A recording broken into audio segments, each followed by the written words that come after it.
Hey guys, welcome back to our channel. So in this guide, I'm going to explain how to enable or disable FN, which is the function keys in your Windows 10 or 11. So when FN keys are enabled, they perform their alternative functions like adjusting volume or brightness, and when disabled, they act as a standard F keys. For example, F11 for full screen. And for instance, if FN keys are enabled, pressing F1 might mute the volume of your device.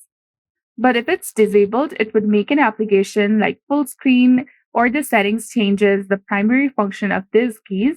So you might want to switch it based on your preference.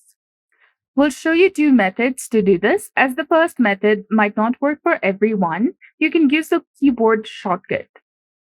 On your keyboard, select the FN key. It's usually to the left or right of the space bar and press the FN key and the ESC key on your keyboard simultaneously. Test your FN keys to see if the settings has changed. If this method does not work, try the following. Press and hold the FN key, Shift key, and the Escape key simultaneously and test your FN keys. So that's it. I hope you found this video helpful. If you did, please like, share, and subscribe. Thanks for watching. We'll see you again in the next one.